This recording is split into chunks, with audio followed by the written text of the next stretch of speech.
केंद्र की मोदी सरकार ग्रामीण रोजगार योजना यानी मनरेगा का नाम और स्ट्रक्चर में बड़ा बदलाव करने जा रही है। प्रस्ताव के मुताबिक महात्मा गांधी राष्ट्रीय ग्रामीण रोजगार गारंटी एक्ट का नाम अब विकसित भारत गारंटी फॉर रोजगार एंड आजीविका मिशन ग्रामीण होगा। इस योजना के तहत ग्रामीण परिवारों को मिलने वाला गारंटीड रोजगार के दिनों की संख्या 100 से बढ़ाकर 125 दिन हो जाएगी। लेकिन बड़ा सवाल ये है कि क्या इस योजना का नाम और प्रावधान बदलने से जमीनी हकीकत भी बदलेंगे। दरअसल मीडिया रिपोर्ट्स के अनुसार मनरेगा का नाम बदलने से व्यवस्था में सुधार नहीं होता है। पहले इस योजना का नाम राष्ट्रीय ग्रामीण रोजगार गारंटी कानून था। कांग्रेस के नेतृत्व वाली यूपीए सरकार ने इसमें महात्मा गांधी का नाम जोड़ा, लेकिन ग्रामीणों को गारंटीड रोजगार देने की स्थिति जस की तस बनी रही। रोजगार में 100 दिन रोजगार की गारंटी है, लेकिन सच्चाई ये है कि देश का कोई भी राज्य औसतन 100 दिन का काम नहीं दे पाया। केंद्र ग्रामीण विकास मंत्रालय के आंकड़ों के मुताबिक मनरेगा के तहत पिछले 5 वर्षों में प्रति परिवार औसतन केवल 50.35 दिन ही रोजगार मिला है। ऐसे में मनरेगा का एक बार फिर बदला हुआ नाम और 125 दिन की नई गारंटी कितनी कारगर होगी,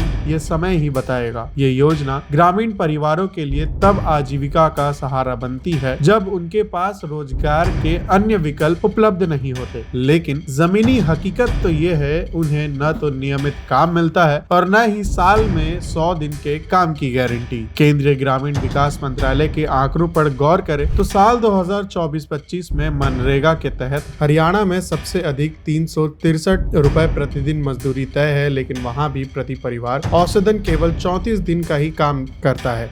वहीं अरुणाचल प्रदेश में मजदूरी सबसे कम है, 234 रुपए।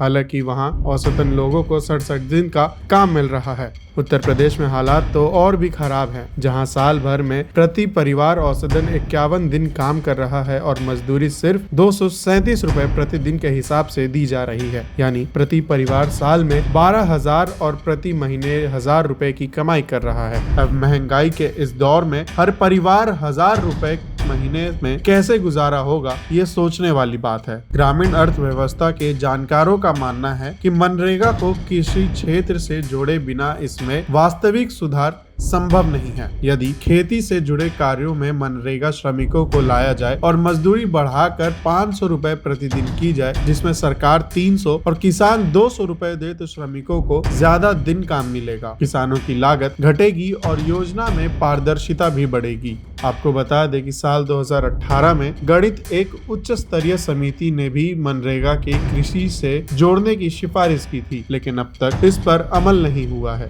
मनरेगा केंद्र की योजना है, लेकिन हर राज्य में मजदूरी अलग अलग। एक देश एक मजदूरी का सिद्धांत यहाँ लागू नहीं होता। यही वजह है कि औसत मजदूरी और काम के दिनों को जोड़ने पर जो राशि निकलती है, उसे ग्रामीण बेरोजगारी और गरीबी में कोई बड़ा बदलाव नजर नहीं आता। निष्कर्ष साफ है, सिर्फ नाम बदलने और दिनों की संख्या बढ़ाने से ज्यादा जरूरी है मनरेगा को नियमित, पारदर्शी और उत्पादन से बनाया जाए, वरना नया नाम भी पुराने वादों की तरह कागजों में ही सिमट कर रह जाएगा।